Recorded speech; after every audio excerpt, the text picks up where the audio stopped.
Shalom, frères et sœurs en Christ de la grande famille chrétienne. Bon dimanche à vous tous et à vous toutes. Je suis la servante de Dieu, précieuse Diane. Bienvenue à cette émission chrétienne. Venez, on en parle avec soit le serviteur de Dieu, le pasteur Christian, soit la servante de Dieu, précieuse Diane.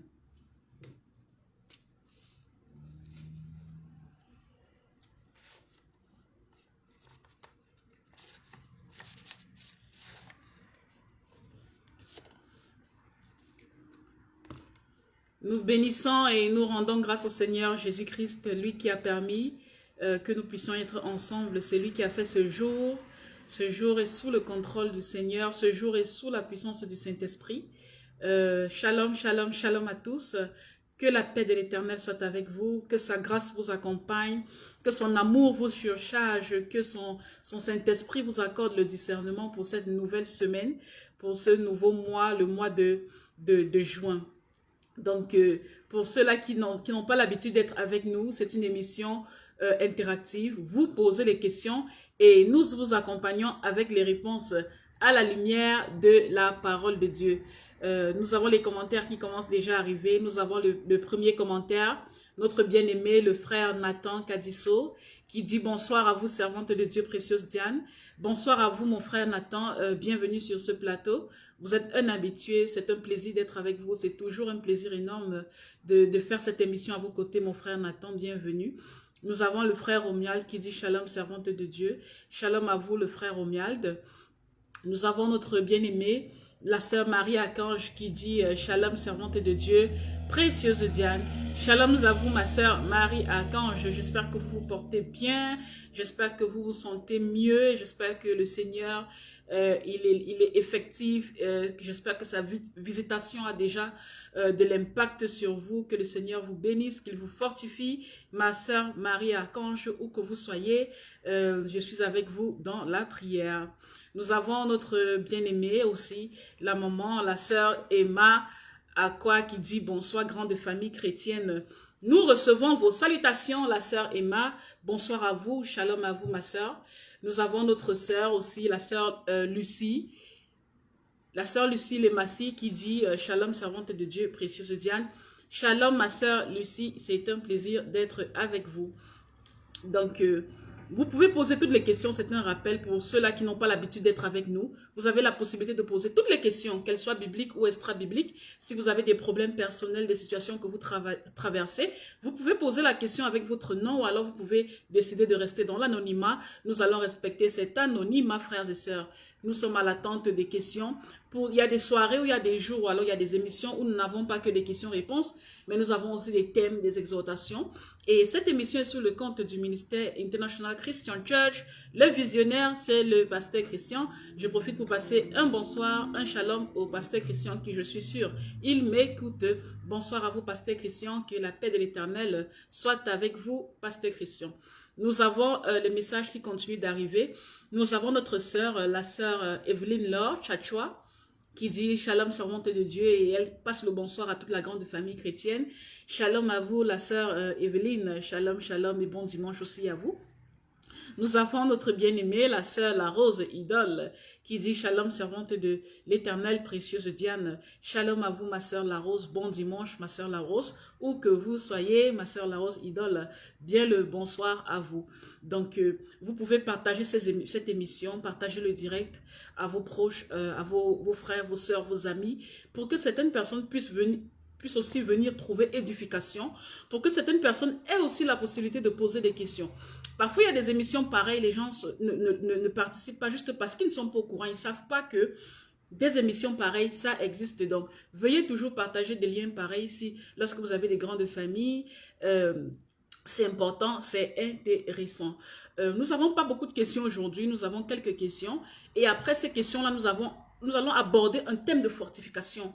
Je pense que le Seigneur va peut-être m'utiliser comme un vaisseau pour parler à quelqu'un ce soir. Je crois que le Seigneur va m'utiliser comme un canal pour exhorter, pour fortifier quelqu'un ce soir. Et que toute la gloire lui revienne à lui le créateur du ciel et de la terre.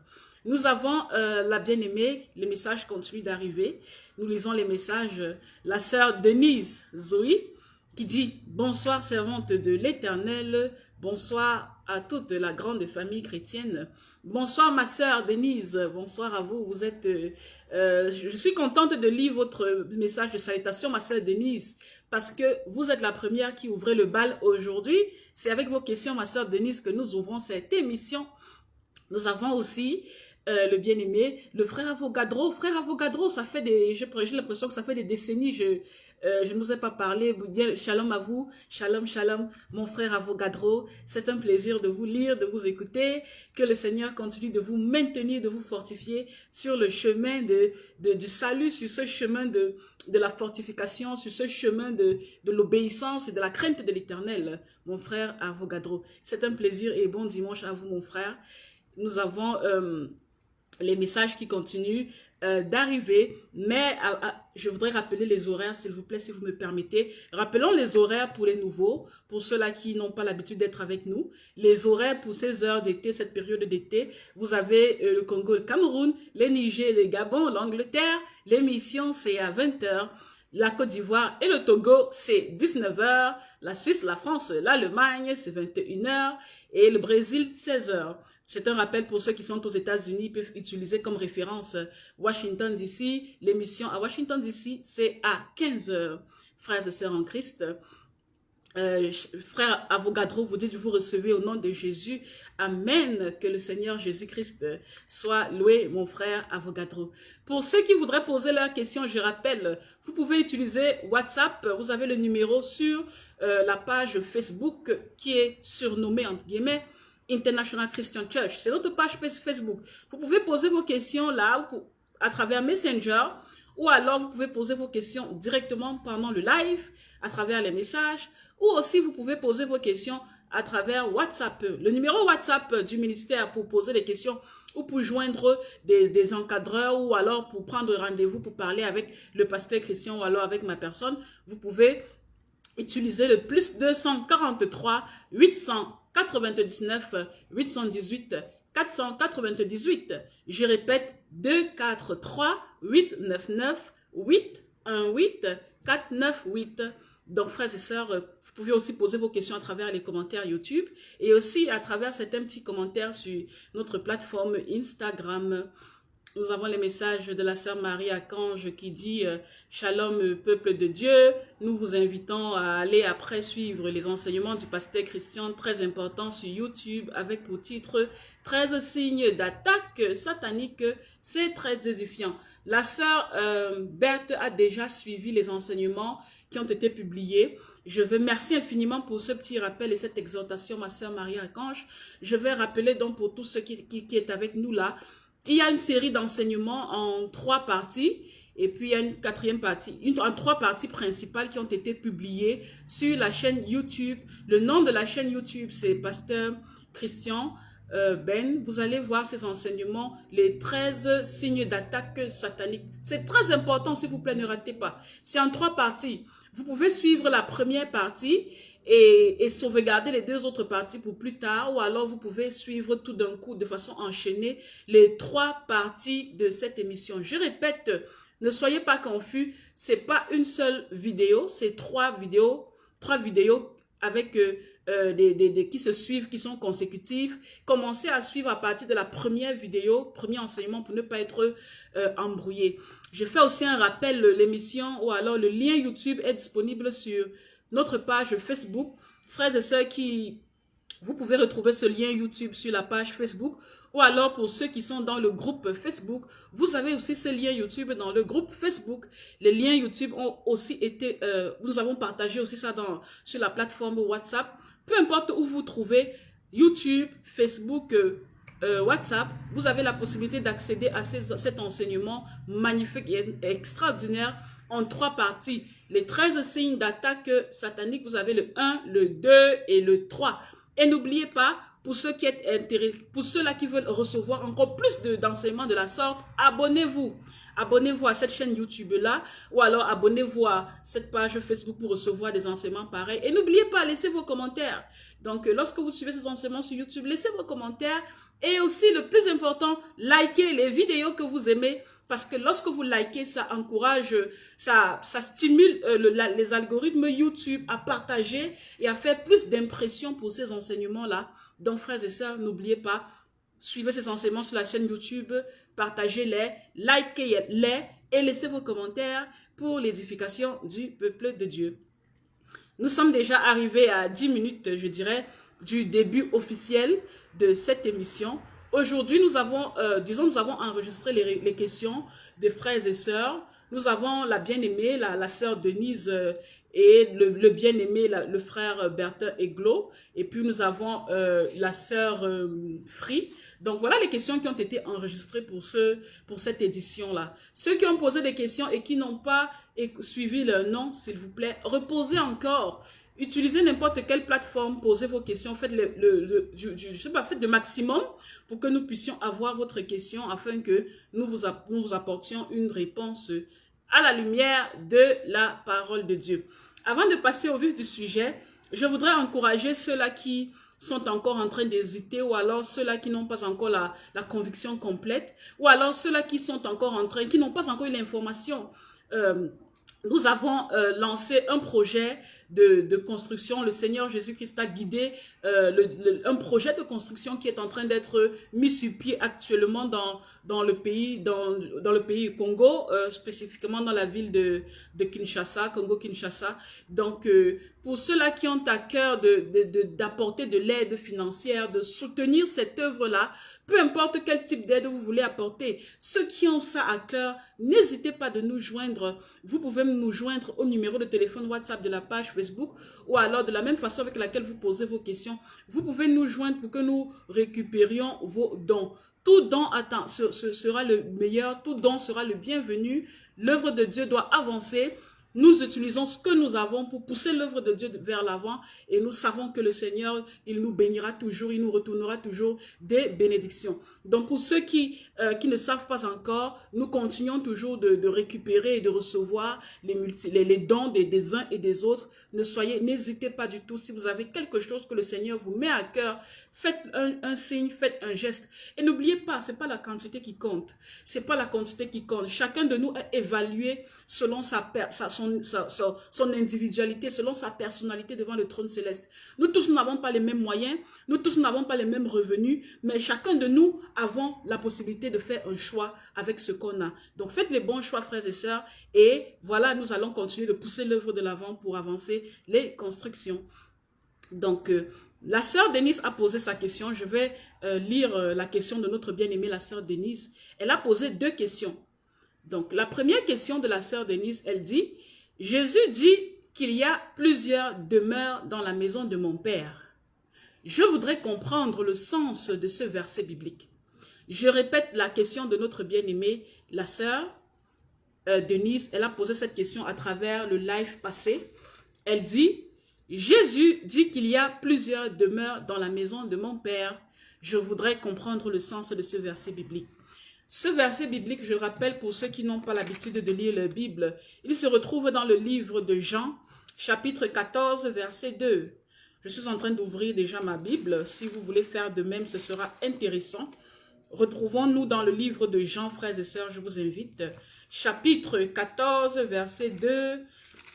Je lis la parole de Dieu dans le contexte, c'est-à-dire que je vais commencer avec le verset 1 et je vais lire jusqu'au verset 4. Que votre cœur ne se trouble point. Croyez en Dieu et croyez en moi. Il y a plusieurs demeures dans la maison de mon Père. Si cela n'était pas, je vous l'aurais dit. Je vais vous préparer une place. Et lorsque je m'en serai allé et que je vous aurai préparé une place, je reviendrai et je vous prendrai avec moi, afin que là où je suis, vous y soyez aussi. Verset 4. Vous savez où je vais et vous en savez le chemin. Amen. Donc, ma sœur Denise, le verset biblique n'a aucun sens, n'a pas été révélé sous un sens figuré. Le verset biblique a été écrit sous un sens propre. Comme le Seigneur Jésus le dit, il y a plusieurs demeures dans la maison de mon Père. Ça veut tout simplement dire que dans le paradis, ce que nous appelons tous le paradis céleste, c'est-à-dire dans la maison de l'Éternel, là en haut dans le 3e ciel, le Seigneur a préparé des endroits où les rachetés vont vivre après que le siècle de Satan soit passé. Après que nous ayons fini de vivre le temps de périodes de tribulation, il a préparé un endroit où les saints vont se reposer. Plus que l'Éternel dit que il a un repos, dans son sein, il y a un endroit qu'on appelle le lieu du repos de l'Éternel. Dans ce lieu-là, il y a des bâtisses, les bâtiments qui ont été construits, ou alors des édifices qui sont mis en place actuellement sont des édifices qui sont prêts à accueillir les saints.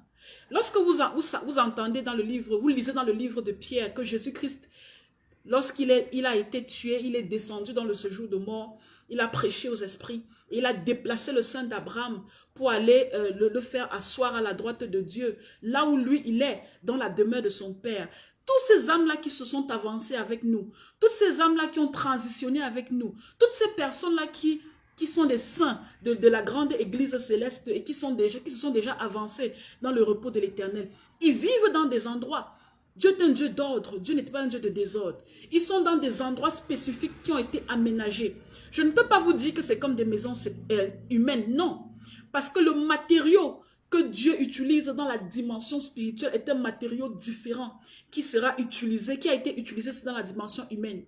Souvenez-vous lorsque l'apôtre Jean voulait décrire les merveilles qu'il avait vues dans le 3e ciel, il n'arrivait pas à trouver le mot pour décrire les couleurs. Il n'arrivait pas à trouver le mot suffisant, le vocabulaire suffisant pour décrire le matériau, pour qualifier.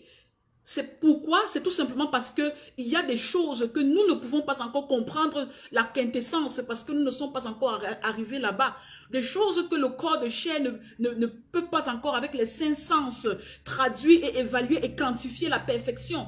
Donc lorsque nous serons là-bas, dans le spirituel, après que nous aurons ressuscité dans le corps de gloire, nous serons dans des demeures spirituelles et des demeures célestes où chacun de nous, on aura un lieu de repos précis. Et la parole de Dieu nous révèle que nous tous, nous n'aurons peut-être pas même la même demeure, dépendant de ce que nous aurons fait comme œuvre. Je n'ai pas dit que ce sont les œuvres qui sauvent.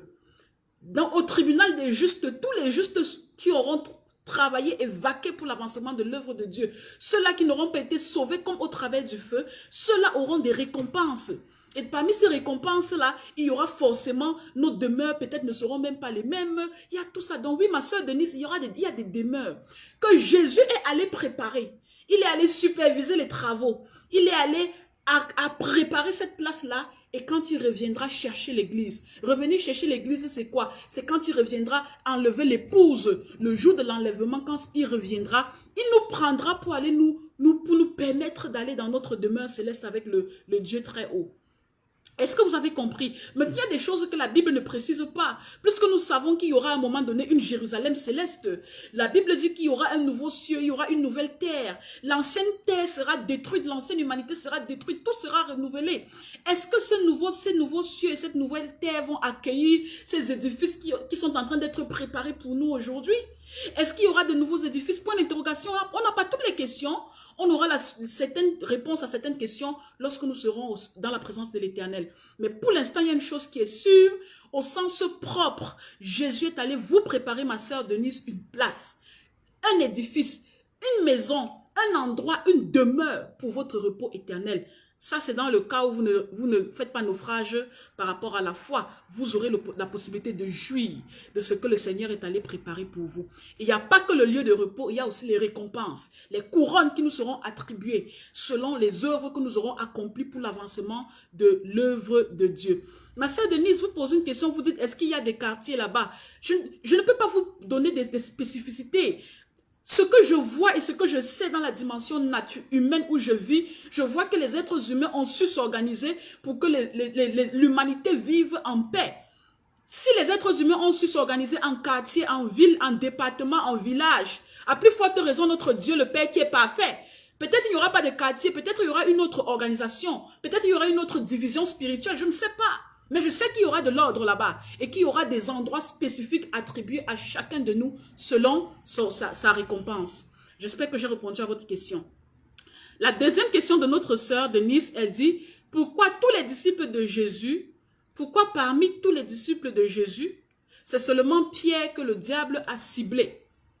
Puisque Jésus a dit à Pierre, Satan te réclame, j'ai prié pour toi. Avant de continuer, d'aller plus loin, je vais lire les commentaires. Nous avons des personnes qui sont en train d'arriver. Nous avons des messages de ceux qui arrivent. Bon, Facebook fait un peu de petites bêtises. On n'arrive pas vraiment à voir, mais nous allons continuer. Bien le bonsoir à tous ceux qui sont en train d'arriver. Shalom, shalom à vous. Je vous ai souvent dit, je n'arrive pas à lire tous les messages YouTube, Facebook. Parfois, les algorithmes ne permettent pas que je reçoive tous les messages. Mais je vous dis bonsoir pour ceux qui est en train d'arriver. Donc, la sœur Denise, deuxième question, elle dit, pourquoi parmi tous les disciples de Jésus, c'est seulement Pierre que le diable a ciblé? Puisque Jésus a dit à Pierre, Satan te réclame, j'ai prié pour toi. Je crois que vous avez fait une erreur de lecture. Parce que dans le livre de Louis, dans le Louis II, c'est pour ça que j'ai toujours faites attention aux traductions, s'il vous plaît. J'encourage le peuple de Dieu à acheter une Bible Louis II. Louis II a la meilleure, disons, à la traduction française qui est la plus rapprochée du grec en ce qui concerne le Nouveau Testament et qui est la plus rapprochée de l'hébreu ou de l'araméen en ce qui concerne l'Ancien Testament. Je vous en supplie. Vos traditions bibliques bizarres là, les nouveaux français, nouvelles versions de français, des semences, des noms bizarres là. Beaucoup de traductions bibliques avec le temps sont en train de vouloir adapter le contenu de la Bible selon l'audience.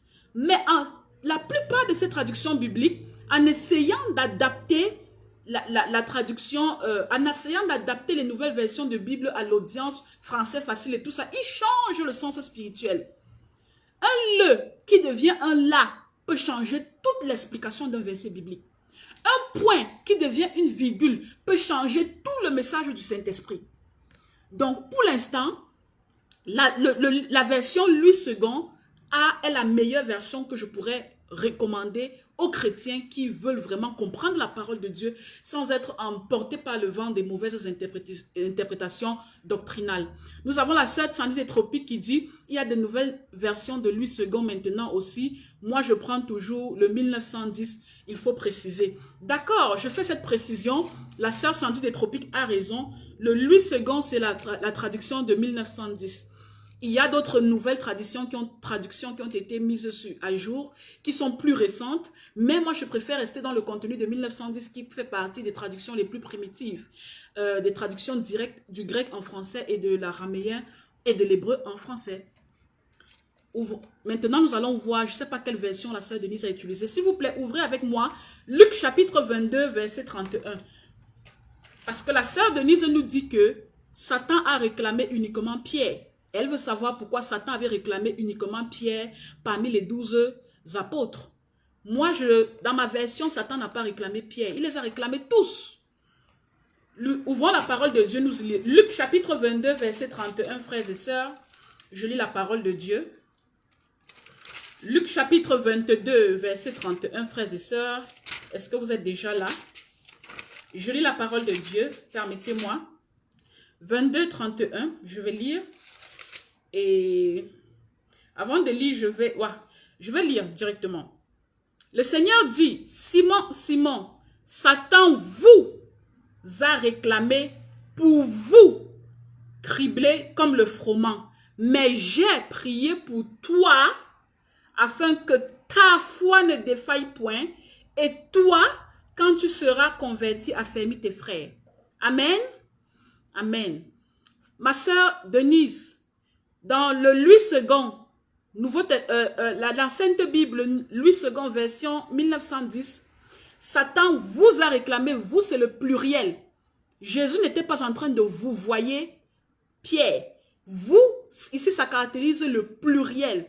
Et il dit, il vous a réclamé comme, vous a réclamé, et de deux, pour vous cribler comme le froment, vous, c'est-à-dire quoi? Vous tous, l'église primitive, vous tous, les disciples qui me suivent, vous tous, les apôtres qui sont à mon sein, vous tous ceux-là qui allaient continuer le travail après mon départ, il vous a réclamé pour vous cibler comme du froment. Donc, Satan n'a jamais réclamé Pierre seul.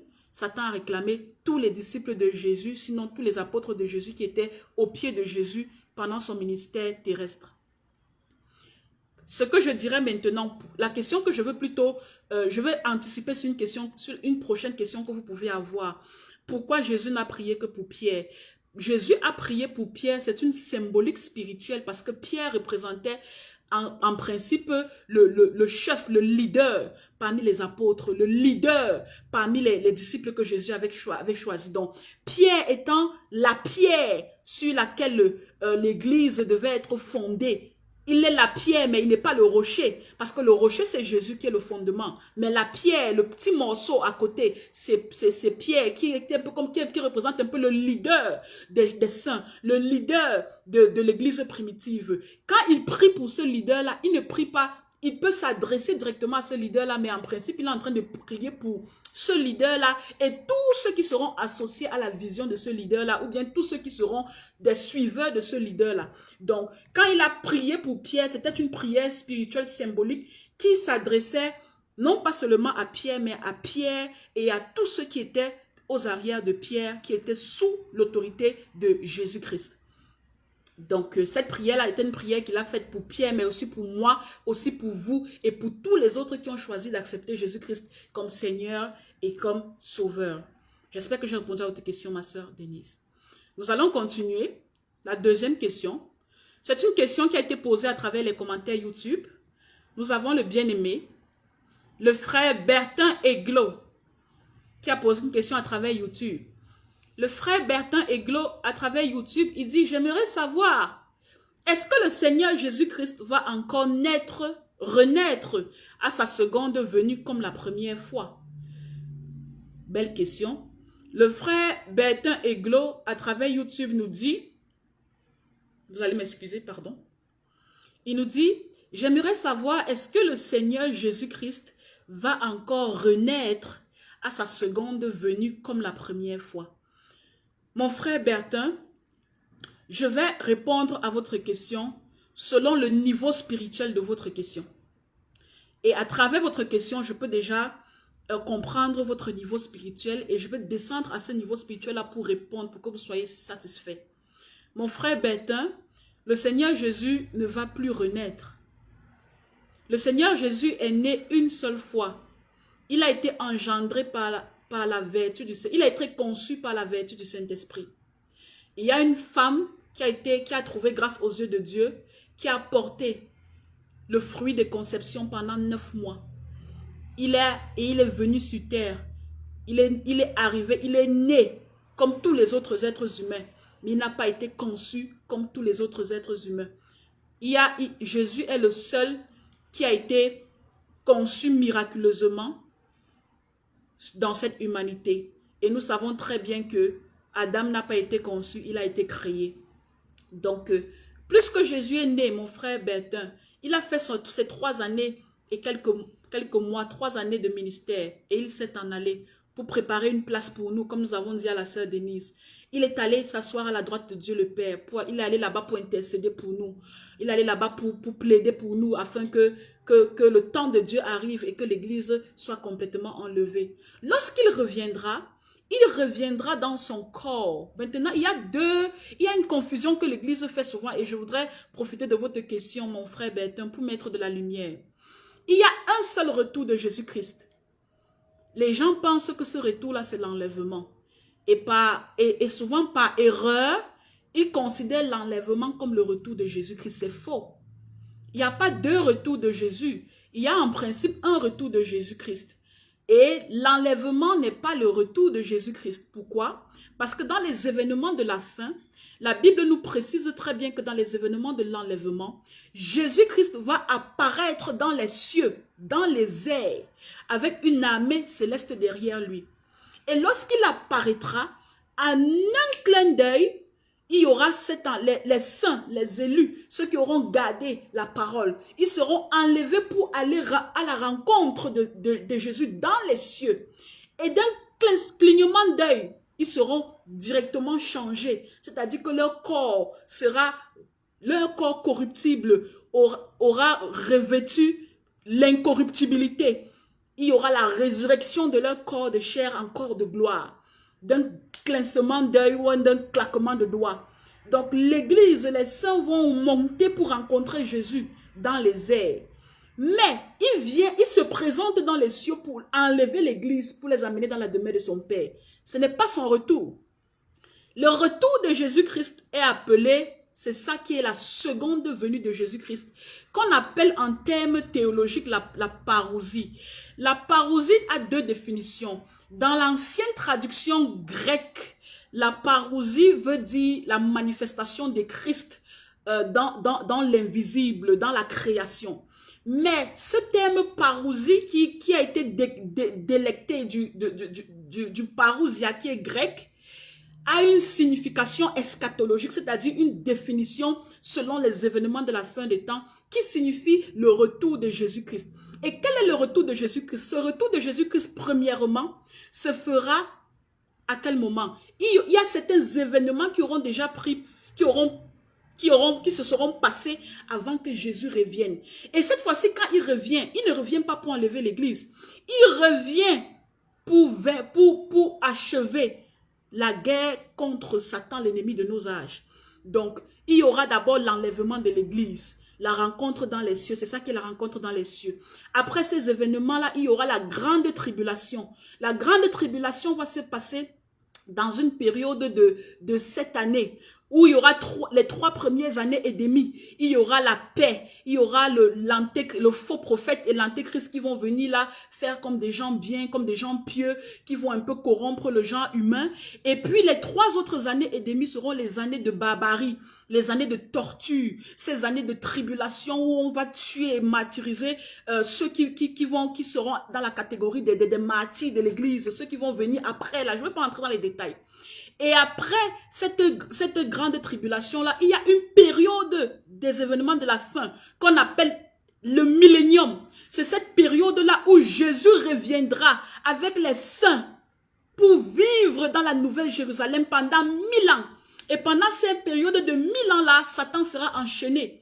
Pourquoi il sera enchaîné? Parce qu'avant que le millénium ne commence, il y aura une guerre qui va se passer entre le bien et le mal. Et cette guerre qui va se passer entre le bien et le mal là, c'est une guerre au cours de laquelle Satan va perdre la guerre avec ses démons et lui, il sera enchaîné. Et lui, il sera enchaîné. Donc, je crois que ce sera la guerre d'Armageddon, si je ne me trompe pas. Et pendant les 1000 années de vie sur terre, Jésus va vivre, il sera le prince de paix, il sera le roi de justice, celui qui gouvernera toutes choses, les gens quitteront de partout pour venir lui apporter des sacrifices, pour venir l'honorer. Pendant cette période de millénium-là, c'est son retour avec les saints, c'est son retour avec l'église, c'est ça qui est la parousie, et c'est ça qu'on appelle la seconde venue de Jésus.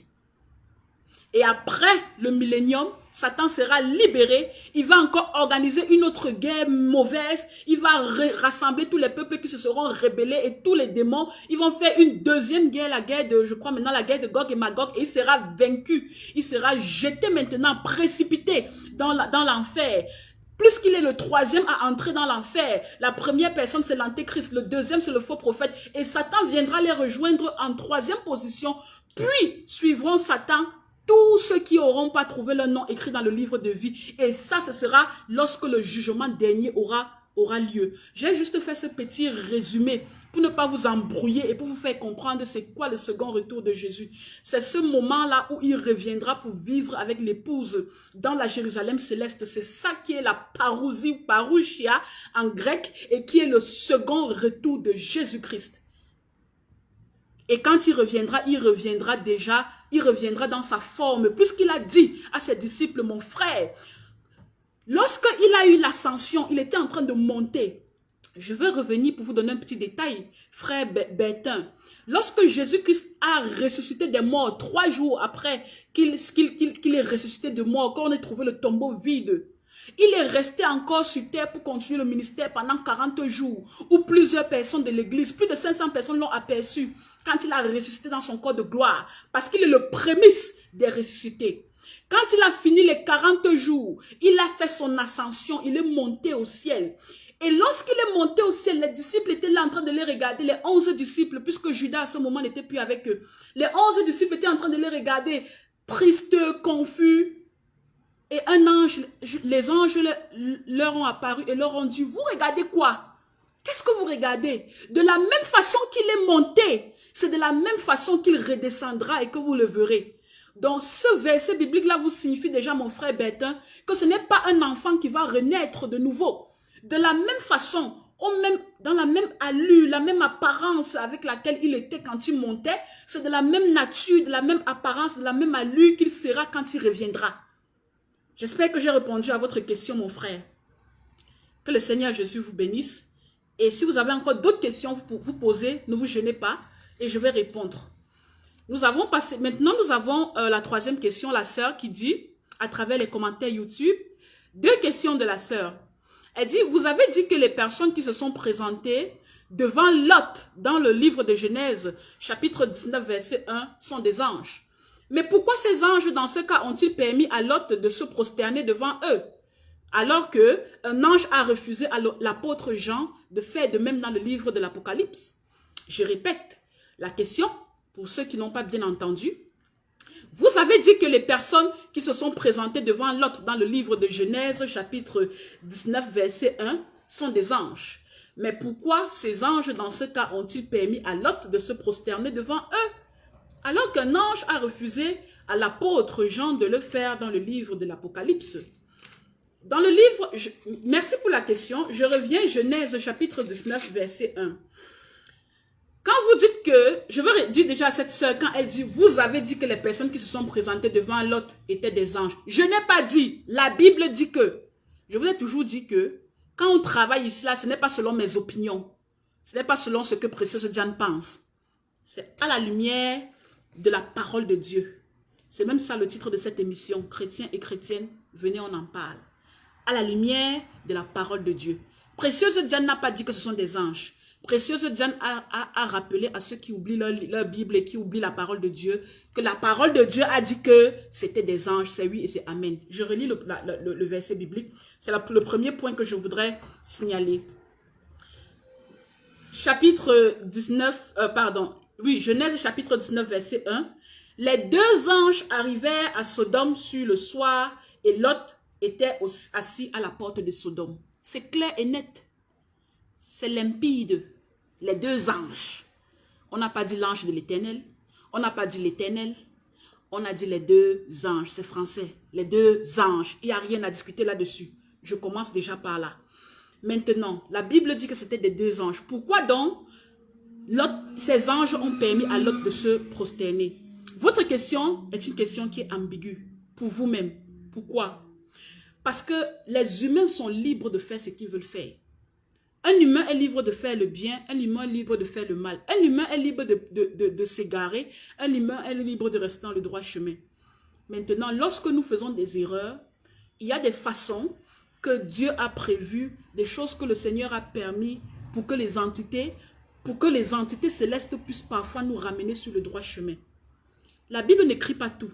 Si tout avait été écrit dans les détails dans la Bible, c'est que toute la terre entière, comme la parole de Dieu nous dit, ne serait pas suffisante pour contenir tous les livres de la Bible, ou alors tous les écrits de ce qui ont été dit et de ce qui n'ont pas été dit. Il y a des principes spirituels qui sont clairs et nets et non discutables. Lorsque ces principes spirituels-là sont abusés par certaines personnes, vous allez voir dans certaines histoires, on va vous donner la réaction de comment est-ce que peut-être l'Éternel a réagi. Dans d'autres histoires, on ne va pas vous donner la réaction. Si on ne vous donne pas la réaction, est-ce que ça veut dire que l'Éternel a approuvé? Non. Nous savons très bien que l'ange a dit à Jean dans le livre de Révélation, lorsqu'il a voulu se prosterner devant lui, il a eu le temps d'anticiper Jean qui voulait se prosterner et dans le temps d'anticiper Jean, il a réussi à dire non, ne te prosterne pas, moi aussi je suis un serviteur comme toi, moi aussi je suis un compagnon de course comme toi. Il a eu le temps de le faire. Mais est-ce que tous ont le temps de rattraper certaines personnes quand ils font des erreurs? Non. nous avons le cas de Lot qui est venu se prosterner. Lot n'aurait pas dû se prosterner. Mais est-ce que vous pensez que Dieu va punir Lot pour ce qu'il a fait? Non. Parce que quand quelqu'un reçoit le discernement spirituel d'une entité spirituelle qui se présente devant lui, quand cette personne, parfois vous ne savez, vous êtes confus. Vous ne savez pas si c'est Dieu, vous ne savez pas si c'est l'ange de l'Éternel, vous ne savez pas si c'est un ange simple. Dans la panique, vous faites ce que vous avez à faire. C'est à cet ange de vous corriger ou de ne pas vous corriger. C'est à cet ange de vous interpeller ou de ne pas vous interpeller. Tout dépend. Et parfois, même si ça a été fait, est-ce que forcément c'est écrit dans la Bible? Non. Une chose est sûre, nous ne pouvons pas nous prosterner. Le chef de l'armée céleste, ce n'est pas tout. Le chef de l'armée céleste, Josué s'est prosterné devant le chef de l'armée céleste. Lorsqu'il se préparait pour la bataille de Jéricho, il a vu cet homme à distance. Et quand il a vu cet homme, il est venu lui demander, tu es des nôtres ou bien tu es avec eux? Et quand l'ange s'est présenté, je suis le chef de l'armée céleste, Josué s'est prosterné. L'ange lui a dit quoi? Il ne lui a pas dit, ne te prosterne pas, je suis un ange. La réplique qu'il a dit, enlève tes chaussures rapidement. La terre sur laquelle tu te tiens est une terre sainte. Qu'est-ce qui vous dit qu'il n'avait pas aussi réprimandé par rapport à l'erreur qu'il avait fait de se prosterner? Peut-être il l'avait fait. Est-ce que la Bible écrit tout? Le principe ne change pas. Si la Bible dit dans les commandements, tu ne tueras point, et qu'une personne a tué, mais apparemment la Bible ne nous a pas donné le récit des conséquences de cette mort-là. Est-ce que ça veut dire que comme la Bible n'a pas donné le récit, est-ce que ça veut dire que la mort est acceptable? Lisez la Bible spirituellement, s'il vous plaît. Ne lisez pas la Bible comme des bébés spirituels. Vous devez grandir. Et même quand vous avez commencé bébé, vous devez avancer. On ne reste pas bébé. Parce que Christian, vous dites toujours qu'un bébé qui ne grandit pas est un monstre. Donc même quand on lit la Bible, on doit pouvoir grandir, avoir une croissance dans sa lecture de la Bible. La façon avec laquelle vous compreniez la Bible en 2020 n'est pas la même façon avec laquelle vous devez comprendre la Bible en 2024. Ça veut dire que vous ne grandissez pas. Donc, quand vous voyez Lot qui s'est prosterné devant les anges, ce n'est pas normal de se prosterner devant des anges. Parce que la Bible n'a pas précisé la réponse que les anges leur ont donnée, ça ne veut pas dire que c'est acceptable. Donc la question n'a pas de place en disant pourquoi l'apôtre Paul s'est prosterné, lui il a été blâmé, et pourquoi les autres se sont prosternés. Puisque vous dites que ce sont des anges, pourquoi les anges n'ont rien dit? Ça n'a pas de sens. Donc s'il vous plaît, soyons vraiment dans le discernement quand on lit la parole de Dieu et quand on essaye de comprendre le message que le Seigneur veut nous transmettre par rapport à ce qu'on reçoit dans la lecture. Et les problèmes de se prosterner devant les anges, ce n'est pas un problème qui est arrivé à lui. Il y a eu beaucoup de soucis. Il y a quelqu'un qui a vu l'ange de l'Éternel, il ne s'est pas prosterné devant lui. Le prophète Balaam, l'ange de l'Éternel apparu devant lui, il ne s'est pas prosterné. Oh, c'était qui? C'était l'ange de l'Éternel. L'ange de l'Éternel qui a été interprété, qui a été vu dans la Bible du début à la fin, qui a été représenté, une représentation de Jésus-Christ en mission à l'époque de l'Ancien Testament. Donc, faisons attention. Ce que je voudrais que vous restiez avec dans la tête pour aujourd'hui et pour demain et pour toujours, c'est que les anges qui sont envoyés en mission sont des serviteurs comme nous-mêmes. On n'a pas le droit. C'est un blasphème et c'est une abomination d'adorer un ange. C'est une adoration de se prosterner, une abomination de se prosterner devant un ange. C'est une abomination d'invoquer un ange. Et c'est à cause de ces choses-là qu'il y a des sciences occultes, comme la Kabbale, qui est une science basée sur l'invocation et l'adoration des anges. Donc, ils sont des serviteurs en mission. La seule personne devant qui nous devons nous prosterner, c'est devant Jésus-Christ. C'est devant Dieu. Dieu le Père, Dieu le Fils, Dieu le Saint-Esprit. Ce sont les seules personnes devant le trône céleste. Ce sont les seuls qui sont dignes de louange et d'adoration. Tout le reste là, ce sont des envoyés de mission qui n'ont pas de droit de partager la gloire avec le Dieu très haut. Maintenant, certaines personnes ont fait des erreurs de le faire. Peut-être moi aussi un jour je vais faire cette erreur. Peut-être un jour je vais me coucher dans ma chambre, un ange quelconque va apparaître devant moi en mission. Je vais voir un ange avec la gloire et tout. Je vais me prosterner. Le cerveau commence à dégamer, on ne réfléchit plus bien, on se dit c'est qui? Est-ce que c'est Dieu lui-même? Est-ce que c'est Jésus? Je me prosterne d'abord. Et quand il va me prosterner, mon papa va me dire, ma fille précieuse, lève-toi. Lève-toi. Et la personne qui est venue devant moi là va se présenter. Je ne suis pas Dieu. Je ne suis pas Jésus. Je suis un ange envoyé en mission. Je vais rapidement me lever. Je vais dire oui. Est-ce que ça veut dire que parce que je me suis prosterné, je suis sataniste? Est-ce que parce que je me suis prosterné, je suis une mauvaise personne? Donc, s'il vous plaît, lisez la Bible avec inspiration. S'il vous plaît, lisez la Bible avec discernement. Et maintenez les principes bibliques clairs. Tout ce qui sont des choses qui n'ont pas été dites, ça ne veut pas dire que ça n'a pas existé. Tout n'a pas été écrit dans la Bible. La deuxième question de cette sœur, pourquoi Noé a-t-il maudit Canaan au lieu de Cham, qui est la personne qui a vu sa nudité? Je répète la question. Pourquoi Noé a-t-il maudit Canaan au lieu de Cham, qui est la personne qui a vu sa nudité? Pour les gens qui ne connaissent pas l'histoire, Noé était un homme selon le cœur de Dieu, je vais appeler comme ça, qui à un moment donné où tous les hommes s'étaient détournés de la crainte de l'Éternel, Noé était resté fidèle, lui et les membres de sa famille.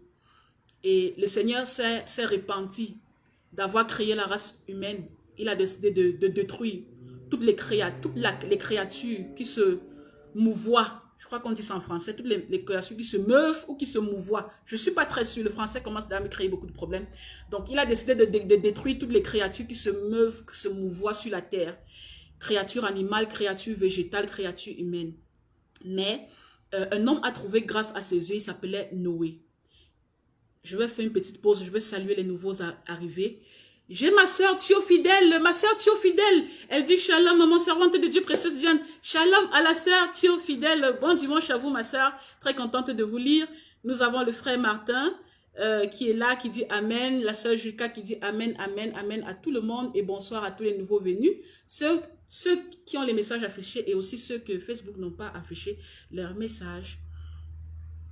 Donc, Canaan a été... Le Seigneur a inspiré Noé de construire une arche qui pouvait défier les inondations parce que les eaux, ils devaient avoir pour la première fois des pluies qui devaient être à une intensité où l'inondation devait détruire tout parce que les eaux devaient arriver à une hauteur très élevée. Donc, tout ce qui, même les oiseaux qui volent, ne pourraient pas supporter ce déluge-là parce que les eaux devaient recouvrir même jusqu'au niveau des cieux à une certaine hauteur. Noé a été fidèle, il a fait construire une arche et avec le concours de sa famille, c'est-à-dire sa femme, ses 3 filles et ses trois fils et ses 3 belles-filles, ils ont fait tout ce que le Seigneur leur avait demandé de faire. Le Seigneur a envoyé vers eux des espèces d'animaux purs et des espèces animales pures et des espèces animales impures qui devaient venir vers eux en couple et ils devaient les mettre dans cette arche-là, dans ce gros bateau-là pour les épargner de l'inondation parce que le Seigneur voulait sauvegarder cette espèce-là vu qu'il avait des plans de recommencer à zéro avec la famille de Noé. Donc, après que les déluges soient passés, Noé est sorti de l'Arche d'Alliance avec sa famille. Ils ont fait un holocauste, une offrande à Dieu. Et le Seigneur a signé une nouvelle alliance pour recommencer à zéro. Et dans l'un des termes qui comportait cette alliance-là, le Seigneur a promis qu'il n'allait plus jamais redétruire la terre de cette façon-là. Plus jamais. Il a fait passer au-dessus de Noé un arc-en-ciel qui était un symbole de sa parole, la parole non changée, la parole inchangeable. Et donc Noé avec ses 3 fils, ils se sont installés, ils ont commencé à vivre et parmi ces 3 fils, comme toujours, il y avait un fils délinquant. Et l'histoire, la Bible ne précise pas, mais les études théologiques, les études historiques précisent que Sem était le 2e né. Et Japheth était le 1er né. Et il y avait le 3e né, le dernier, qui était Cham. La Bible nous mentionne quand même que Cham était le dernier, mais la Bible n'a jamais été sûre si c'était Sem ou Japheth qui était né le premier. Mais selon la théorie de la bénédiction du 2e né, les historiens ont préféré placer Sem en 2e position dans l'ordre des naissances. Et Japheth comme le 1er né. Donc... ces enfants-là, le dernier était Cham, il était un peu turbulent, comme certains enfants dans des fratries. Et il n'était pas, c'était une personne qui respectait beaucoup le Seigneur. Et dans ses actions, il ne respectait pas aussi ses parents. Il n'honorait pas vraiment ses parents. Donc, un jour, son papa, qui cultivait du bon raisin, a laissé du raisin fermenté. Je suppose il a bu du bon vin. Et ça a tourné son cerveau, ça a mélangé des fils dans son cerveau. Et il est allé, il s'est déshabillé. Je suppose qu'il a peut-être même dansé nuit et puis il s'est couché, s'est endormi. Donc, Cham, quand il vient découvrir son papa dans les effets alcooliques et dans son ébriété, il le trouve nu et qu'est-ce qu'il fait? Non seulement il regarde ce parent nu, mais il sort de là en courant, il va raconter à ses frères, il se moque, il se marre, il rigole. Et c'est un acte qui n'a pas plu à Dieu. Et ça n'a pas seulement plu à Dieu, mais ça n'a pas aussi plu à ce papa-là parce que quand ses frères ont entendu le rapport qu'ils ont reçu de Cham, Ils sont rapidement retournés dans cette case, dans cette grotte-là, parce que je suppose à l'époque, il n'y avait pas encore des bâtisses, il y avait encore des grottes. On trouvait des endroits dans des grottes où on s'installait. Ils sont retournés dans cette grotte-là, et sachant que le père était déjà nu, vu qu'on leur a fait le rapport, ils sont venus en entrant de dos, et ils sont allés avec une couverture, ils ont couvert la nudité de ce papa. Et le matin au réveil, je suppose que ça peut être la maman, parce que les mamans aiment bien trahir les enfants parfois. Moi, la Bible ne précise pas, mais d'une façon ou d'une autre, Noé a été au courant de la bêtise que son dernier fils a fait, Cham. Et ça l'a tellement froissé, ça l'a tellement ridiculisé, ça l'a tellement frustré qu'il a maudit dans un excès de colère. Et il a maudit le fils de Cham. Il n'a pas maudit Cham, il a maudit l'un des fils de Cham, parce que Cham avait plusieurs fils. Il a maudit l'un des fils de Cham. Et celui qu'il a maudit s'appelle Canaan. Donc, la sœur pose la question de savoir pourquoi Noé a maudit Canaan au lieu de maudire Cham, qui est la personne qui avait vu sa nudité. Frères et sœurs, c'est très logique. C'est très logique. Lorsque quelqu'un veut vous faire du mal, ou lorsque quelqu'un veut vous punir, souvent la meilleure façon de punir quelqu'un, c'est de s'attaquer à son enfant. Il y a des gens ici sur terre, vous leur faites n'importe quoi, ça ne leur dit rien. Mais quand vous touchez à son enfant ou à sa progéniture, vous l'avez tué. Regardez, les films nous inspirent. Certains films nous inspirent. Vous voyez souvent dans des films, quand on veut faire parler une personne, on torture cette personne, on la torture, la personne ne va rien dire. Mais dès qu'on prend sa femme, son enfant, on dit, bon voilà, tu ne parles pas, on tue ton enfant. Il va parler, il va tout dire. Si c'est lui-même, on va couper ses doigts, on va couper ses pieds, on va couper ses orteils, il va supporter, il ne va pas dire. Il va garder le secret. Mais dès qu'on va aller chercher son enfant, on va dire que voilà ton enfant devant toi. Tu ne parles pas, on tire, il va parler. Pourquoi? Parce que tous ceux qui sont des parents, toute personne qui est un parent, est conscient du fait que toucher à sa progéniture de quelqu'un est souvent fait plus mal que toucher à la personne même. C'est pour ça que vous allez voir, c'est ce que les sorciers font. Ils vont venir dans une famille, ils veulent faire du mal à quelqu'un. Ils ne touchent pas à cette personne-là. Ils détruisent son enfant. En sachant que, vivant toute ta vie et voyant ton enfant dans les blocages, dans les obstacles, dans l'échec, dans la folie, ça fera de toi l'homme le plus misérable sur terre. Mais souvent, si le sorcier t'attaque toi-même, ça ne te dit pas grand-chose. C'est un peu la même chose. Donc, il y a des lois spirituelles que Dieu a établies. Et Noé était rempli du Saint-Esprit. Il y a des choses qu'il connaissait par rapport aux lois spirituelles établies. Et Noé a décidé de punir Cham en punissant sa postérité. Vous êtes 3 frères. Les enfants des autres réussissent, les enfants des autres ont des bénédictions. Tout ce qu'ils cultivent, ils mangent les récoltes de ça. Les animaux se multiplient, ils ont des grandes fermes et tout. Mais toi, tes enfants n'ont rien. Tu vas mourir malheureux, tu vas mourir misérable. Donc la malédiction qui a été attribuée à Canaan, c'est la malédiction de Cham. C'est sa progéniture. Et jusqu'aujourd'hui, cette malédiction est active. Parce que les Cananéens ont toujours été en esclavage, en conflit et en guerre avec les Israélites. Et les Israélites sont les descendants d'Héber, qui sont tous les descendants de Sem. Sem qui est celui à qui Dieu a donné l'héritage. Celui à qui Dieu a donné la bénédiction pour continuer avec tout. Et Japheth, le Seigneur a dit Noé a dit que tous les enfants de Japheth reposeront sous la tente de Sem. Et c'est ce qui s'est toujours passé. Quand vous allez dans la séquence générationnelle, vous allez voir que vous allez m'excuser. Vous allez voir que les descendants de Sem, de Japheth, ont toujours été des protégés d'Israël. Or, jusqu'à aujourd'hui, quand vous voyez tout ce qui se passe avec la bande de Gaza, avec les Pakistanais, ce sont les Cananéens, ce sont les descendants des Cananéens, ce sont les descendants directs des Philistins. Jusqu'à aujourd'hui, Israël actuel du 21e siècle a un ascendant sur eux, a toujours un dernier mot à dire. Ils sont toujours torturés, marginalisés. Même dans les conflits que vous voyez, Israël-Pakistan, l'Israël a toujours le dessus. C'est la malédiction qui continue. C'est pour ça qu'on dit aux gens, faites attention quand vos parents vous maudissent. Si votre parent vous a maudit et c'était une malédiction avec cause, ça a effet, et que ça doit poursuivre votre génération, c'est les choses à briser sur vous. Vous ne brisez pas, ça va continuer, c'est du sérieux. Donc, la malédiction, ma soeur, on peut conclure en disant que Noé a maudit Canaan. En maudissant son fils, c'était lui qui l'avait, a maudit Cham. En maudissant son fils Canaan, c'était la même malédiction pour le papa, pour puiser, pour payer des conséquences qui se sont passées. Maintenant, Dans la Bible, nous avons dit que la Bible nous est claire que les versets bibliques nous disent qu'à l'époque, les parents mangeaient des raisins verts et c'est les dents des enfants qui grinçaient. Mais Jésus, nous sommes arrivés dans la nouvelle alliance où Jésus dit que les enfants n'auront plus les dents qui grincent parce que leurs parents ont mangé des raisins verts.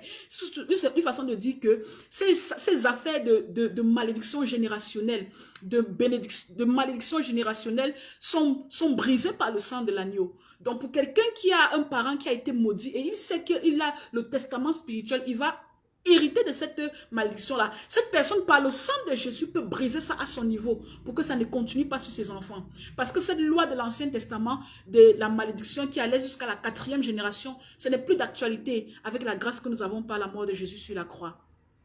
J'espère que j'ai répondu à la question de cette sœur.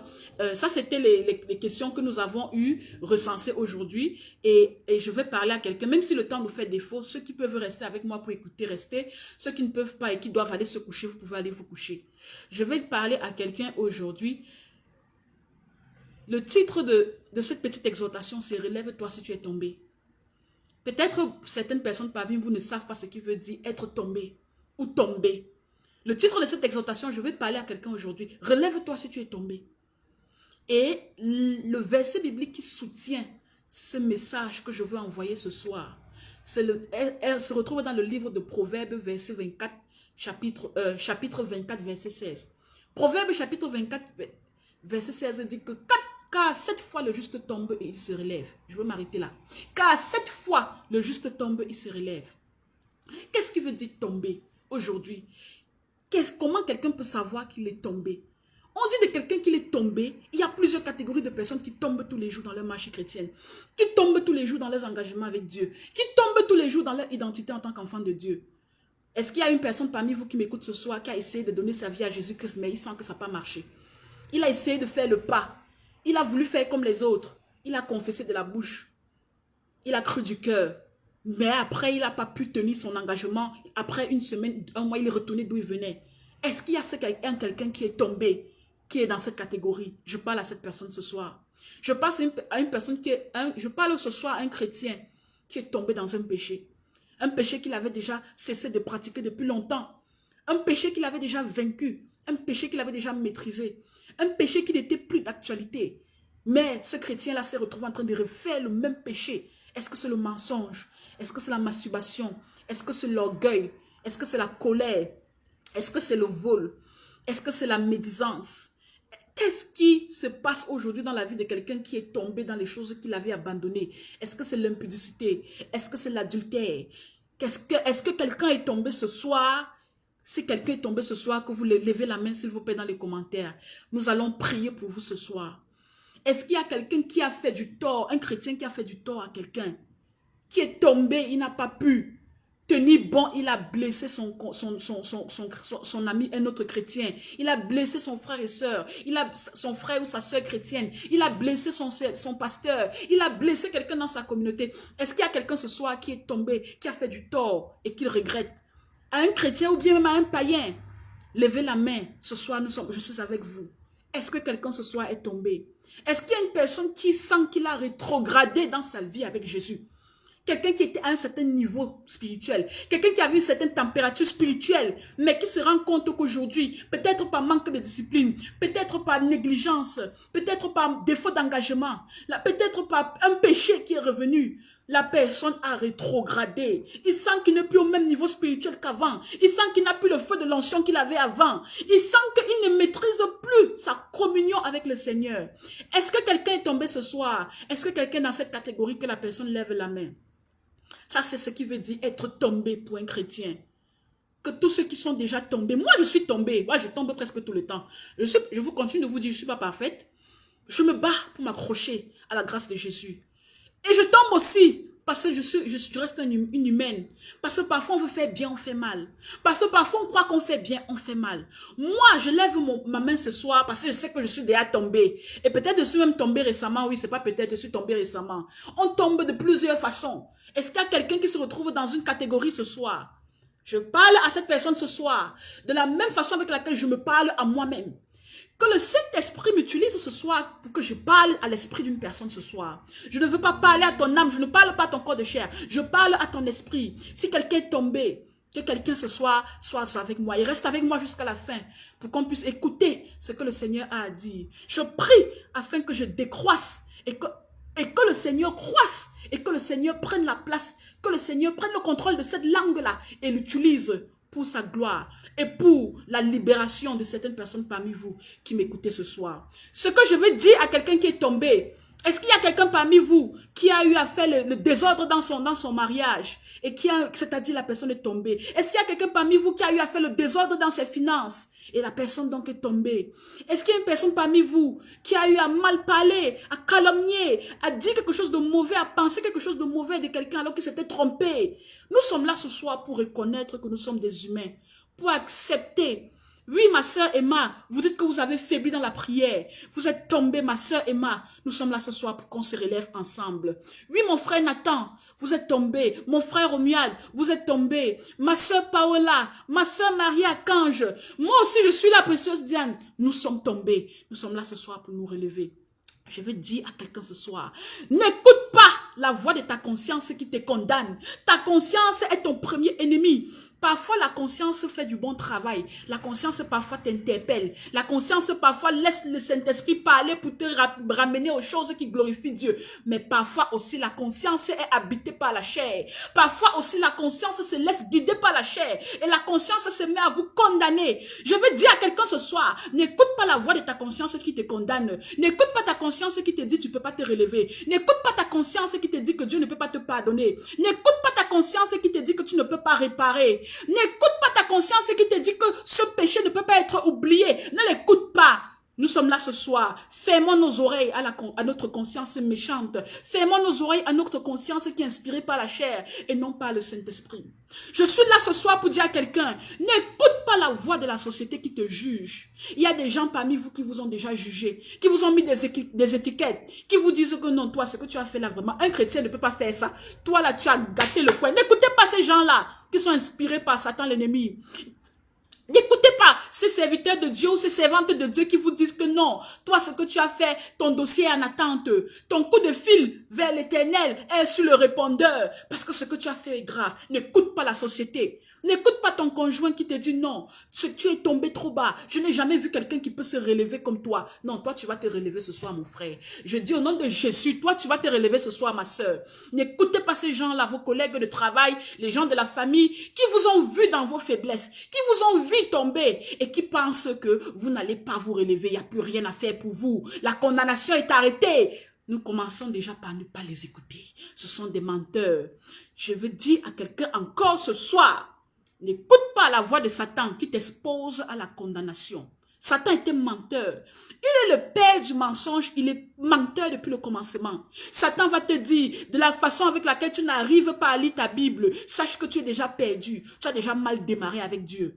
Satan va venir te dire, tu as mal parlé de ce chrétien-là. Ce chrétien-là, même s'il te pardonne, Dieu ne peut pas te pardonner parce que ce que tu as fait est grave. C'est un menteur. Satan va venir te dire que tu as laissé tomber la prière, tu as perdu la foi, tu t'es découragé par rapport à quelque chose que tu demandes à Dieu. Il ne t'a pas encore exaucé. Ma soeur, l'ennemi, il est méchant. Ma connexion Internet s'est coupée. Satan ne veut pas que je parle. L'ennemi ne voudrait pas que nous parlions de ça ce soir. L'ennemi ne voudrait pas que quelqu'un puisse avoir la force de se relever ce soir.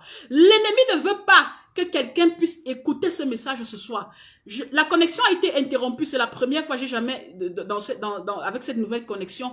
Si vous êtes là, faites-moi signe de vie pour que je sache si je suis en ligne ou bien alors si Facebook a tout détruit.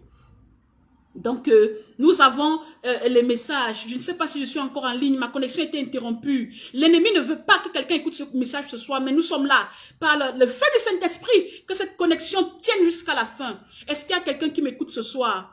Est-ce que la connexion est bonne? D'accord, ma sœur Paola, vous dites que c'est bonne. Oui, ma sœur Denise, vous dites que vous n'arrivez plus à lire la Bible. Ma sœur Lucie, vous dites que vous n'arrivez plus à évangéliser. Nous avons les frères et sœurs qui disent qu'ils ont des problèmes. N'écoutez pas la voix de Satan l'ennemi. Oui, vous pouvez être en train de traverser dans la vallée. Vous pouvez être dans la vallée de votre vie spirituelle aujourd'hui. Mais après chaque vallée, il y a une montagne. Après chaque vallée, il y a une colline. Parfois, c'est bon d'être dans la vallée parce que ça te permet de prendre le saut et l'élan pour remonter et aller plus haut sur la colline. La vallée n'est pas la fin de toute chose. La vallée n'est pas la fin de toute chose. Un tunnel a toujours une sortie. De la même façon que tu entres dans un tunnel, de la même façon, il y a la voie de sortie. Le tunnel a toujours deux voies. Comme tu es là-dedans, mon frère, ma soeur, commence à te diriger, commence à avancer. N'écoute pas la voix de Satan, l'ennemi. Tous les péchés que tu as pu faire sont pardonnables. Le seul péché qui n'est pas pardonnable, c'est le blasphème contre le Saint-Esprit. Donc je parle à quelqu'un ce soir. Tu es tombé dans la paresse spirituelle. Tu es tombé dans la paresse de la prière. Tu es tombé dans la paresse de l'évangélisation. Tu es tombé dans l'impudicité, la masturbation, les pensées malsaines, la pornographie, le vol, le mensonge, l'hypocrisie. Toutes ces choses-là. Je parle à quelqu'un ce soir. Dieu peut te pardonner, ça n'écoute pas ce que Satan te dit. Il peut te pardonner si tu veux. Confesse ce péché avec moi ce soir. J'ai besoin, frères et sœurs, que ceux-là qui sont tombés, qu'ils m'écoutent. Écoutez ma voix ce soir. Écoutez ce que je vais vous dire. Écoutez ce que Jésus ou ce que le Saint-Esprit va vous dire à travers ma voix. Je vais vous dire quelque chose. Cette fois, le juste tombe et il se relève. Cette fois, j'ai failli à lire ma Bible, mais il y aura une 8e fois, je vais la lire. Cette fois, je n'ai pas évangélisé avec la puissance du Saint-Esprit, mais il y aura une 8e fois et je vais le faire. Cette fois, j'ai eu à me masturber quand le désir est venu, mais il y aura une 8e fois, le désir viendra et je vais vaincre au nom de Jésus. Cette fois, j'ai voulu faire des choses qui ont glorifié le Seigneur, dire des choses qui ont glorifié le Seigneur, mais je n'ai pas pu. Il y aura une 8e fois où ce sera la fois où je pourrai, par la grâce du Saint-Esprit. C'est ce que je veux dire à quelqu'un ce soir. Accepte de te pardonner d'abord toi-même. Il y a des gens qui pêchent, qui font du mal aux autres. Ils regrettent. Mais ils ne peuvent même pas se pardonner à eux-mêmes. Si tu ne te pardonnes pas à toi-même, comment Dieu te pardonnera? Accepte que tu es restauré. Accepte que Dieu t'a pardonné. Pardonne-toi toi-même de ta faiblesse. Pardonne-toi toi-même de ton péché. Pardonne-toi toi-même de ta négligence pour pouvoir prendre la décision de te relever et d'avancer avec Jésus. Écoute cette voix ce soir, c'est ça que je te demande. Accepte d'abord de te pardonner toi-même pour que le Seigneur Jésus te pardonne. Car il dit dans sa parole que celui qui confesse ses péchés, il est juste et fidèle pour lui pardonner et pour le purifier de toute iniquité. Accepte la main tendue de Jésus-Christ dans ta vie, mon frère, ma soeur. Peu importe ce que tu traverses, il y a toujours une main tendue. Même si tu ne la vois pas, accepte de prendre la main de l'invisible. Même si tu ne la sens pas, sache qu'il y a toujours un Jésus qui est là pour te tendre la main dans tes faiblesses, te tendre la main quand tu tombes, te tendre la main pour te relever. C'est vrai, accepte la main tendue de Jésus.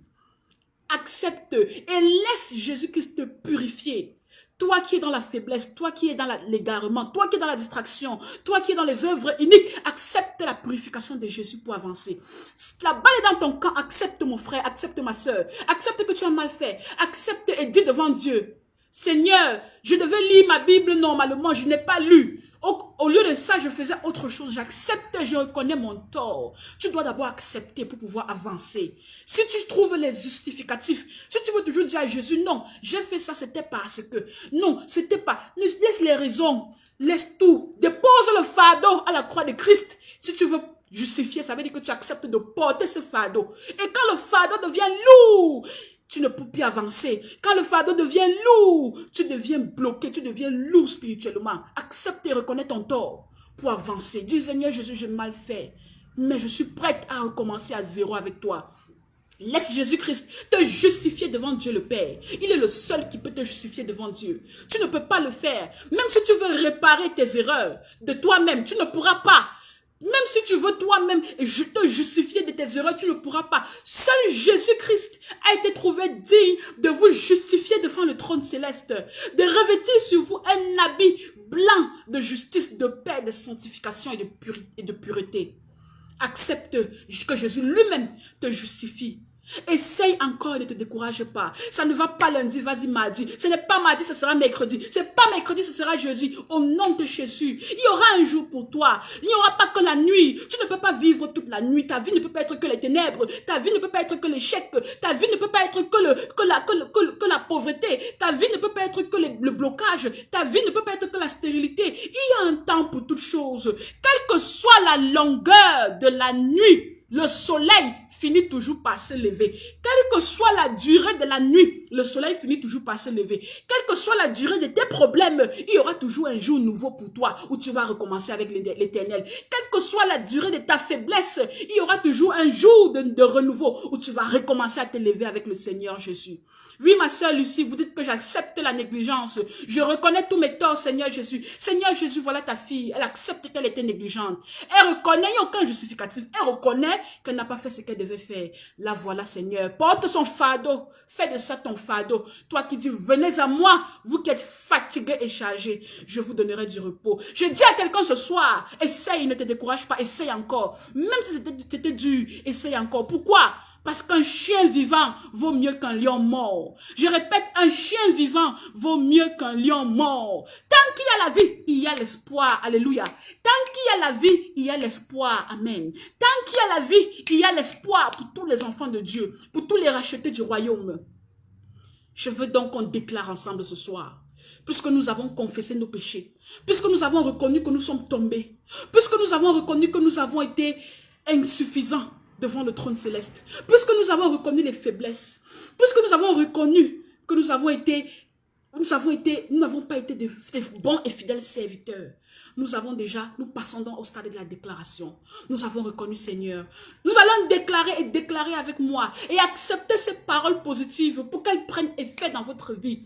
Vous n'allez pas déclarer ces paroles comme un slogan. Vous allez déclarer en les pensant dans le cœur, en les acceptant dans l'âme, en les gravant dans votre esprit. Parce que quand vous déclarez avec la conscience, ça prend effet, car la vie et la mort est au pouvoir de la langue. Frères et sœurs, nous déclarons ce soir que nous connaissons notre identité spirituelle. Jésus-Christ m'a racheté à prix du sang. Répétez avec moi, Jésus-Christ m'a racheté à prix du sang. Amen. Jésus-Christ, répétez après moi, m'a racheté à prix du sang. Amen. Jésus-Christ m'a lavé de tous mes péchés. Amen. Jésus-Christ m'a lavé de tous mes péchés. Amen. Je suis un ou une élue du royaume. Amen. Je suis un ou une élue du royaume. Amen. Je suis un ou une invitée à la table du roi. Répétez après moi. Je suis un ou une invitée à la table du roi. Amen. Qui pourra m'arracher entre les mains du Tout-Puissant? Alléluia. Qui pourra m'arracher entre les mains du Tout-Puissant? Personne. Personne. Je répète, personne ne pourra m'arracher entre les mains du Tout-Puissant. Amen. Qui pourra vous enlever votre nom dans le livre de vie? Demandez ça à ceux qui vous torturent. Qui pourra enlever votre nom dans le livre de vie? Demandez ça aux pensées qui vous torturent. Qui pourra enlever mon nom dans le livre de vie? Demandez ça aux pensées sataniques que Satan inspire tout le temps. Il veut vous perturber avec des pensées de découragement, pensées de paresse, pensées de renonciation. Demandez qui pourra enlever mon nom dans le livre de vie. Personne. Et nous allons donc déclarer ce soir avec puissance ce que nous sommes, parce que ce que nous sommes, c'est notre identité spirituelle en Christ. Ce que nous sommes, c'est ce que notre esprit est devant le trône céleste. Ce que nous sommes, c'est ce que Satan ne pourra jamais changer. C'est ce que votre belle famille ne pourra jamais changer. C'est ce que vos collègues de travail ne pourront jamais changer. C'est ce que vos voisins de quartier ne pourront jamais changer. C'est ce que votre famille ne pourra jamais changer. Au nom de Jésus. Amen.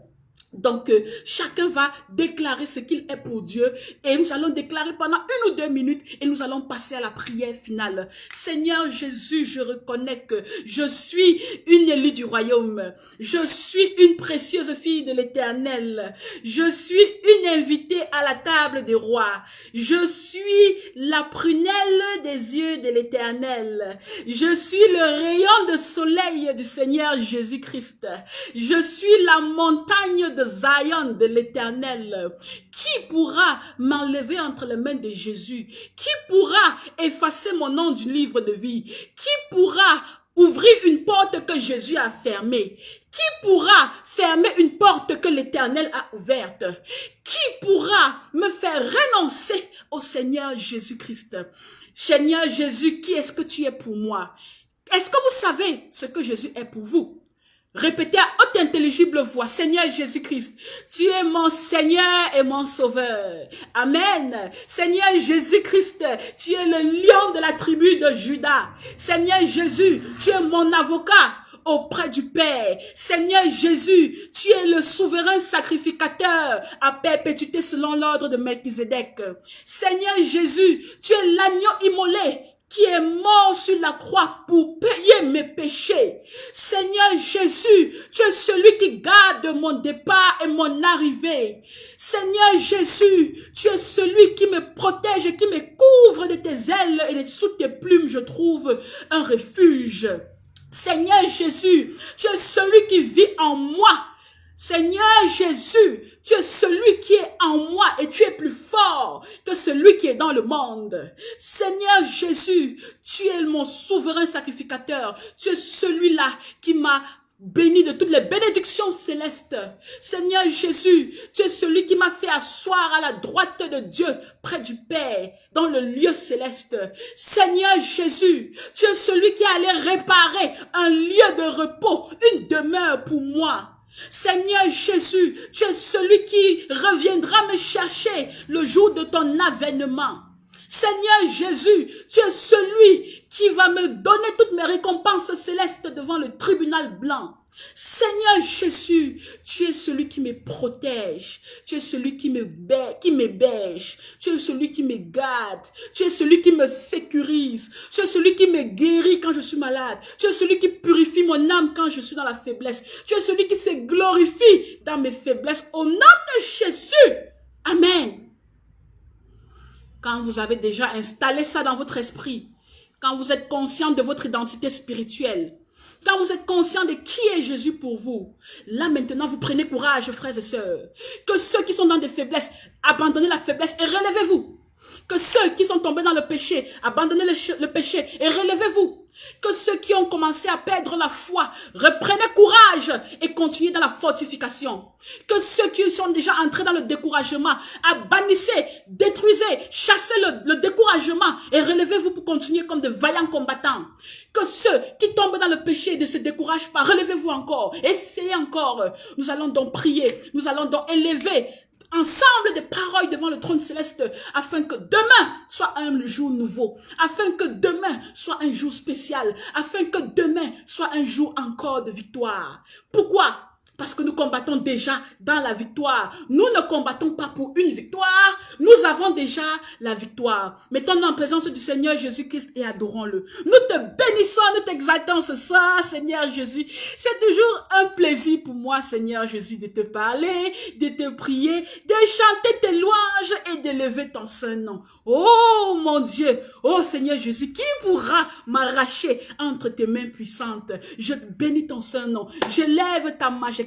Je chante tes louanges, j'exalte ta grâce, je te bénis et je te loue de ce que tu as fait de moi une rachetée, de ce que tu m'as donné encore le souffle de vie ce matin, afin que je puisse continuer de faire les œuvres qui te glorifient. Béni soit ton seul nom, Seigneur Jésus. Béni soit ton précieux nom, précieux Saint-Esprit, toi qui es là en moi. Tu es l'Esprit de Dieu qui vit en moi. Et quand tu vis en moi, je ne suis pas seule, je suis forte, je suis résistante, je suis immunisée contre les œuvres des ténèbres. Je te dis merci précieux Saint-Esprit pour ton ministère sur terre. Merci précieux Saint-Esprit pour ton ministère dans ma vie. Je te bénis Père éternel. Tu as créé toute la création et toute la créature. Tu me connais dans mes faiblesses. Tu me connais dans la malédiction du péché d'Adam et Ève. Mais dans ton amour, tu as prévu ton Fils unique. Tu as donné ton Fils unique afin que quiconque croit en lui ne périsse point, mais ait la vie éternelle. C'est en lui que nous croyons ce soir. C'est lui que nous cherchons ce soir.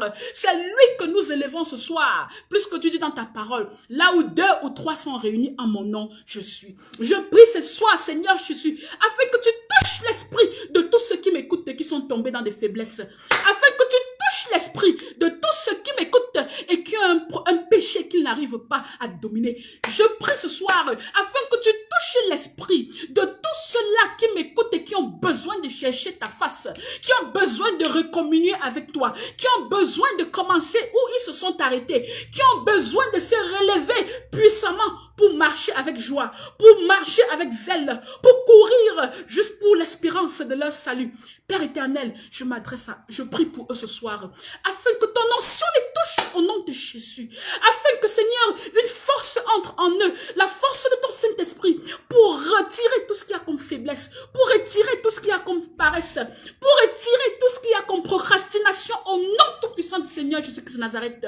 Je prie Seigneur afin que tu ne les oublies pas, que chacun de Seigneur Jésus, tu les touches là où il est dans sa faiblesse, que chacune de ces personnes, tu les visites là où ils sont dans la vallée de l'ombre de la mort, que chacune de ces personnes, tu les consoles, tu les exaltes là où ils sont dans la vallée souterraine, afin que Seigneur, ils puissent se relever, afin que Seigneur, ils puissent s'accrocher, se soutenir à toi, toi qui es le rocher.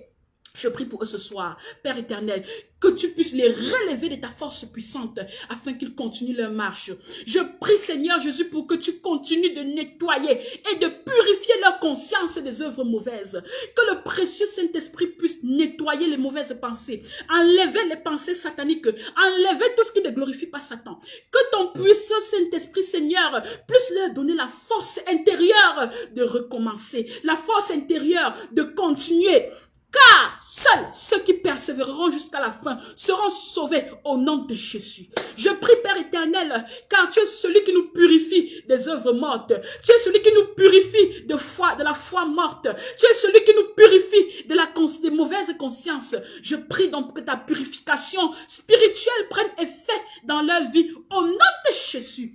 Père éternel, je prie pour que ta purification nettoie dans le cœur, dans le corps, dans l'âme, dans l'esprit, tout ce qui ne confesse pas ta seigneurie, tout ce qui ne te glorifie pas en eux, nettoie chaque parcelle de leur corps. Que maintenant, au nom de Jésus, que tous ceux qui m'écoutent, qu'ils sentent une légèreté, qu'ils sentent le fardeau tomber, qu'ils sentent la pression tomber, que leur esprit puisse s'ouvrir et être en communion parfaite avec l'esprit du Saint-Esprit, que leur âme puisse s'ouvrir et que tous les déchets entachés dans leur âme, que cela puisse être nettoyé maintenant au nom de Jésus, que tous ces fardeaux qu'ils portent depuis des années puissent être déposés maintenant sur la croix du Calvaire au nom de Jésus, qu'en eux ils puissent sentir la paix, qu'en eux au nom de Jésus ils puissent sentir le réconfort, qu'en eux au nom de Jésus ils puissent sentir la liberté, qu'en eux au nom de Jésus ils puissent sentir la légèreté pour continuer d'avancer avec Christ.